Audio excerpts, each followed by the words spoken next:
मैं तो साथियों कृष्णपाल जी केंद्र के मंत्री हैं। मैं तो अब पहली बार कोई कार्यक्रम आपके साथ शरीक हो रहा हूं मैं, लेकिन मैं देख रहा था कि हरियाणा से आप सांसद हैं, केंद्र के मंत्री हैं, लेकिन जब मंच पे लोगों के नाम ले रहे थे तो बिना पढ़े सबके नाम आपको याद थे।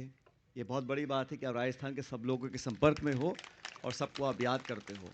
और आपने जो योगदान दिया इस भवन के निर्माण में, उसके लिए आपका मैं बहुत बहुत आभार व्यक्त करना चाहता हूँ। और इस पर बाद में आऊँगा कृष्णपाल जी, मैं पहले सबको मैं बात बोल देता हूँ। सब लोगों ने बातें रखी मुझसे, पूर्व वक्ताओं ने, और सबकी बातों से मैं सहमत हूँ।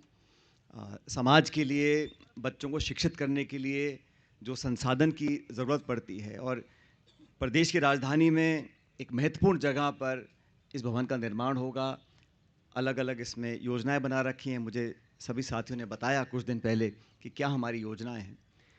मेरा इतना निवेदन है कि इमारत कितनी बड़ी बन जाए, हम कितने कमरे बना लें उसके अंदर, लेकिन जब इन कमरों से, इन भवनों से कामयाब बच्चे बच्चियां नहीं निकलेंगे, कामयाब मैं बोल रहा हूं क्योंकि सिर्फ जागरूक हो जाना, शिक्षित हो जाना वो एक बात है, लेकिन जब तक कामयाबी हासिल नहीं होगी, कामयाबी के लिए जो प्रतिस्पर्धा है उसको हमें समझना पड़ेगा। और ये ज़माने की एक वास्तविकता है कि प्रतिस्पर्धा है, और हमारे जो गांव शहर में बच्चे रहते हैं, गरीब तबके के जो लोग हैं, जब तक उनको हम इस लायक नहीं बनाएंगे कि ना सिर्फ जागरूक हों, शिक्षित हों, पढ़ाई में और बात करने में। अक्सर मैं देखता हूं कि बच्चे पास हो जाते हैं लेकिन इंटरव्यू में नंबर नहीं आ पाते हैं। इंटरव्यू में नंबर लाने के लिए जो ट्रेनिंग चाहिए, और मुझे खुशी है कि इस बिल्डिंग में हम वो काम भी करना चाह रहे हैं कि बच्चों को इंटरव्यू की शिक्षा दें, ताकि जब अपने कॉन्फिडेंस से अपने सवाल जवाब वो कर सकें। क्योंकि जब तक वो आत्मविश्वास पैदा नहीं होगा, जो झेपता है, जो गांव ढाणी में रहते हैं, जयपुर में आते हैं, पढ़ाई भी कर लेते हैं, लेकिन सवाल पूछो तो थोड़ी घबराहट जहन में रहती है। वो आत्मविश्वास पैदा करने के लिए, संबल देने के लिए भी हम लोगों को प्रशिक्षित करना बहुत ज़रूरी है। मुझे पूरा विश्वास है उस दिशा में हम काम करेंगे।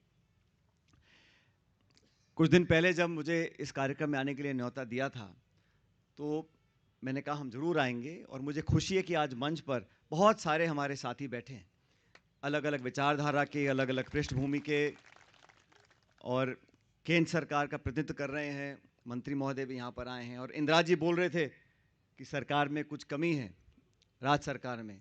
मैं तो कह रहा हूँ केंद्र सरकार में भी कमी है कृष्णपाल जी। ये राज्य मंत्री का जो पद है बहुत अच्छा है, लेकिन इसके ऊपर बड़े पद होते हैं।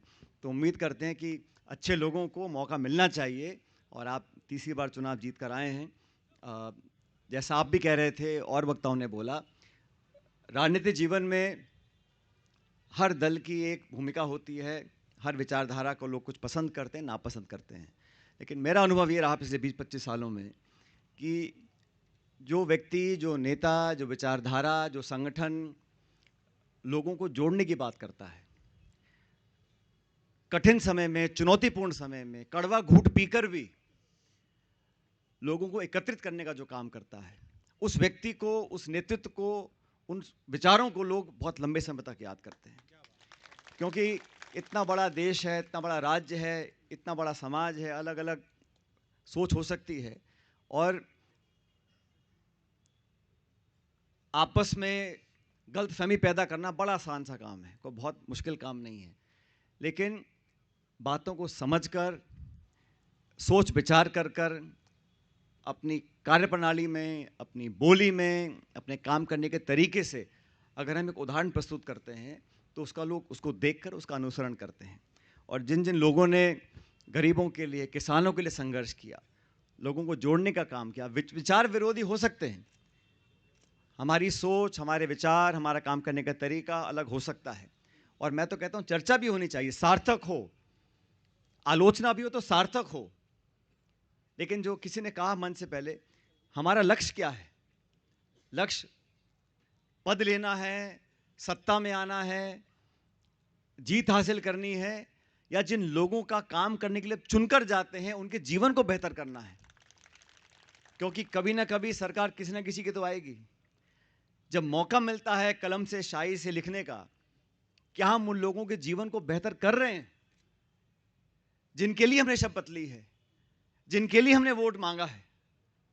महत्वाकांक्षा ना कोई गलत बात नहीं है, लेकिन महत्वाकांक्षा किसके लिए? खुद के स्वार्थ की पूर्ति के लिए अगर हम पद पर आसीन हो जाएं और भूल जाए हमारी जड़ें कहां थी, कहां से निकलकर हम आए हैं, किन के लिए हम लड़ाई लड़ रहे हैं, किन की वोट लेकर यहां बैठे हैं, और सिर्फ अपना हित साधने का काम करते रहेंगे, तो मैं नहीं समझता हूं कि उस क्षेत्र की, उस राज्य की, उस समाज की हम भलाई का काम कर रहे हैं। और ये सिर्फ मैं इस प्रदेश के परिप्रेक्ष्य में नहीं कह रहा हूं, एक समाज के परिप्रेक्ष्य में नहीं कह रहा हूं, क्योंकि हम सब राजनीति से जुड़े हुए हैं। उस संदर्भ में कहना चाहता हूं, आने वाला समय नौजवानों का है, और जो नौजवान, बच्चा बच्ची शिक्षा का आशीर्वाद और वरदान प्राप्त कर लेता है, उसे कोई छीन नहीं सकता। स्वर्गीय पायलट साहब मुझे कहते थे कि जीवन में धन, संपत्ति, आमदनी, शोहरत, सत्ता, ये सब आते जाते रहते हैं, और ये हर व्यक्ति के जीवन में होने वाला है। कोई ऐसा नहीं है धनी जो चारों मास और 12 महीने हमेशा सत्ता ही झीमेगा। ये चक्र घूमता रहता है, उतार चढ़ाव जीवन में आता है, लेकिन जो व्यक्ति अपने परिवार से, समाज से, अपने घर से संस्कार पा लेता है, जो बच्चा बच्ची पढ़ लेता है, वो वरदान कोई छीन नहीं सकता। इसलिए शिक्षा पर ध्यान देना, बच्चों को, बच्चियों को आगे बढ़ने का मौका देना, ये हम सबकी सामूहिक जिम्मेदारी है। ये कोई एक व्यक्ति, एक नेता, एक विधायक, सांसद, एक सरकार नहीं कर सकती, सबको मिलकर करना पड़ेगा। और सच में मैं अत्यंत खुशी है मुझे कि आज इस मन से सब लोगों ने मिलकर इस मुहिम को आगे बढ़ाने का काम किया है। अब कृष्णपाल जी को भी जाना है, मैं भी जानता हूं दिल्ली में चुनाव है, आप भी वहां जाके भाषण दोगे, वोट मांगो, मैं भी मांग रहा हूं वोट। अब जो होगा सो होगा, लेकिन हमें जो भी हम काम करें सच्चाई, ईमानदारी से करना चाहिए। और आजकल में मुझे दुख होता है कभी कभी, जब राजनीतिक संवाद जो है उसका स्तर इतना गिर गया। अभी मैं कहीं चर्चा कर रहा था, 2004 में साथियों, मैं पहली बार संसद में जब गया, तो कृष्णपाल जी, मैं 26 साल का था, लेकिन मैं उस सदन में बैठा तो प्रधानमंत्री तो मनमोहन सिंह जी थे, उस सदन में अटल बिहारी वाजपेयी जी थे जो पूर्व प्रधानमंत्री, देवेगौड़ा जी पूर्व प्रधानमंत्री, चंद्रशेखर जी पूर्व प्रधानमंत्री, तो एक प्रधानमंत्री और 3 पूर्व प्रधानमंत्री उस सदन में बैठे थे 20 साल पहले। उस समय जो सदन में संवाद होता था, एक दूसरे की बात को सुनने का धैर्य होता था, तब भी सत्ता विपक्ष तब भी थे, मंत्री तब भी थे, लेकिन उस सदन में मैं देखता था चंद्रशेखर जी अपनी दल के वो अकेले सांसद थे, लेकिन जब वो खड़े होते थे बोलने के लिए, पूरा सदन सन्नाटे में उनकी बात को सुनता था। वाजपेयी जी भाजपा के प्रधानमंत्री रहे थे, कभी वो खड़े होकर कुछ बोल देते थे तो पूरी सरकार और पूरा सत्ता दल, हम लोग जो थे, हम सब उनकी बात को ध्यान से सुनते थे। वो एक आचरण है जो लोकतंत्र की खूबसूरती को दिखलाता है। दुर्भाग्यवश आज संसद के अंदर, संसद के बाहर, और मैं कोई आक्षेप नहीं कर रहा हूं, ये वास्तविकता है, विधानसभाओं में देखा है मैंने, संवाद का तरीका, वो सहजपन, वो विनम्रता, वो आत्मीयता, वो जो बड़ा होता है वो झुककर जो रहता है, वो पुरानी कहावत है, ऐसे नहीं बनी थी। वो लोग उसको देखते हैं, हमसे लोग उम्मीद करते हैं, और नौजवान देखता है हम लोग क्या बोल रहे हैं, क्या कर रहे हैं। अगर हम अच्छा उदाहरण नहीं प्रस्तुत कर पाएंगे देश में, समाज में, प्रदेश में, तो देश को हम अच्छी दिशा में लेकर नहीं जा रहे हैं। मुझे पूरा विश्वास है कि जी कैब के सभी जो हमारे साथी हैं बहुत लंबे समय से संघर्ष कर रहे हैं, और मुझे खुशी है कि अब तक जो चंदा आप लोगों ने लिया है उसका पूरा विवरण वेबसाइट पर है। पारदर्शिता होगी तो मुझे लगता है कि आपका योगदान 100 गुना बढ़ेगा। पारदर्शिता बहुत अनिवार्य है, और मुझे खुशी है कि शुरुआत से ही आपने पाई पाई का हिसाब एक वेबसाइट पर रखा है, कोई बटन दबा के देख सकता है कि कितना धनराशि किसने दी और कहाँ पे खर्च हुआ है। और आज भी मैंने हिसाब तो लगाया नहीं, लेकिन काफी इकट्ठा हो गया आज।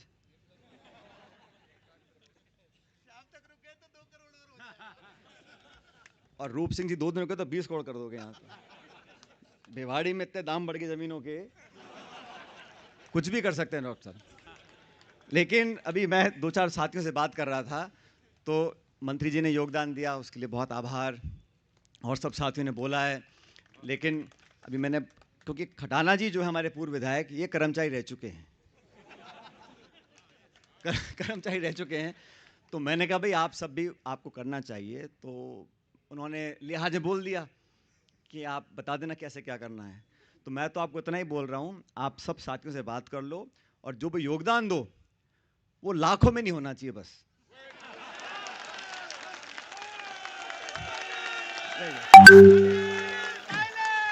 ये कोई एक व्यक्ति की बात नहीं है, ये सब। मुझे इतनी खुशी है, अजीत सिंह जी की जो माता हैं, अजीत सिंह जी की धर्मपत्नी, वो पेंशन में से पैसा दे रही हैं। आप कल्पना करो, एक महिला इस उम्र में कह रही मेरा बेटा जो करे सो करे, मैं अपनी पेंशन से पैसा दे रही हूँ। तो उन्होंने कुछ सोचा है, तो उन भावनाओं का हमें सम्मान करना चाहिए। और जितने हम सब लोग बैठे हैं, सिर्फ घोषणा नहीं करनी, इसको धरातल पर उतारना है। और जैसे मैंने शुरू में कहा, एक बहुत खूबसूरत इमारत खड़ी हो जाए, कांच की, संगमरमर की, उसमें आराम से हम लोग बैठ के ऑफिस में चाय कॉफ़ी पिएं। उससे बेहतर ये है कि हम अपना एक टारगेट रखें कि हमें आज से 3 साल बाद, 5 साल बाद इतने बच्चे बच्चियों को यहाँ पर पास करवाना है, उनको अच्छी शिक्षा देकर इस लायक बनाना है कि वो पदों पर बैठें। और जैसा अनुराज चले गए बोल रहे थे, जो पायलट साहब कहते थे, और मैं बचपन में जब भाषण सुनता था तो मैं समझता था, मैंने कहा ये मेरे पिताजी जो है एक ही बात को हर बार क्यों दोहराते हैं। फिर मैंने सोचा कि इस बात को बार बार बोलने से वो बात घर करेगी कि जो व्यक्ति, जो किसान, जो गरीब तबके का व्यक्ति है, गांव में रहता है, शहर में रहता होगा, छोटी ढाणी में रहता है, वो व्यक्ति जो आज असहाय है, मुख्य धारा में नहीं है, लेकिन वो अपना पेट काट कर अपने बच्चे बच्चियों को पढ़ा रहा है, अगर उसके बच्चे बच्ची पढ़ जाएंगे, इस लायक बन जाएंगे कि वो अच्छी नौकरी करें। हर व्यक्ति नेता नहीं बनना चाहता, हर व्यक्ति को सरकारी नौकरी नहीं चाहिए, लेकिन वो व्यक्ति बैठकर इस लायक बन जाए कि देश की नीतियों में योगदान हो, इतना बड़ा उद्योगपति बन जाए, इतना बड़ा भामाशाह बन जाए कि देश प्रदेश में जो नीतियां लागू होती हैं उस पर उसका प्रभाव रहे, उन पदों पर बैठे जहां से देश में बिजली, सिंचाई, रोजगार जहां से देते हैं, उन पदों पर वो बैठेंगे बच्चे बच्चियां, तब जाके ये देश और गांव आगे बढ़ सकते हैं। और इसलिए आज 25 साल बाद भी उन बातों में उतना ही दम है, और हम सब लोग प्रदेश के, देश के बहुत आगे आए हैं, लेकिन और आगे जाने की ज़रूरत है। और अभी मन से बोल रहे थे, देना भी आता है, लेना भी आता है। मेरा ऐसा मानना है कि जो समझदार लोग हैं, जो प्रदेश का, गांव देहात का, किसान का, उनकी भलाई के बारे में सोचते हैं, उनको अपनी ताकत का एहसास होना चाहिए। लेकिन ताकत का एहसास ये मतलब नहीं है कि हर सोमवार को हमें ताकत दिखानी है। ताकत होती है तो देश प्रदेश उस बात को समझता है, और अगर समर्थन चाहिए तो समर्थन देना भी पड़ता है। आज आप यहां चंदा दे रहे हो, कल मांगने जा रहे हो, यही देश की खूबी है। इसमें ताकत, योगदान लेना भी पड़ता है, देना भी पड़ता है, और तभी पूरा समाज, पूरा देश प्रदेश आगे बढ़ता है। तो ये एकजुटता, ये आपसी समझ, सबको साथ लेने की जो हमारी एक पुरानी, हमारा इतिहास है, हमारे संस्कार हैं, उसको हमें आगे बढ़ाना चाहिए। और मुझे आज पुनः मैं कहना चाहता हूँ, इस बात की खुशी है कि कहीं छोटा मोटा, मेरी बात बहुत गौर से सुन रहे हैं जैसे कि आपके सभी साथी, सब लोगों को साथ लेकर चलना है। और मैं आपसे विशेष निवेदन कर रहा हूँ, इसमें कोई व्यक्ति ऊपर नीचे नहीं होने वाला, किसी की नाक छाती छोटी बड़ी नहीं होने वाली। ये तो हम आने वाली पीढ़ी के लिए योगदान दे रहे हैं। और आज से 10-5 साल बाद कोई बोले कि फला व्यक्ति ने अपनी 14 चलाई थी और हमारी सुनी नहीं, उसकी सुनी, ये सब कोई महत्व नहीं रखता। तो इस मन से मैं कहना चाहता हूँ, और समझने वाले समझ रहे हैं इस बात को, कि सबको साथ लेकर अपन चलेंगे तो अपनी ताकत 100 गुना बढ़ेगी, दुगनी नहीं बढ़ेगी, 100 गुना बढ़ेगी। सबको साथ लेकर आगे चलें, इस खूबसूरत इमारत का निर्माण हो।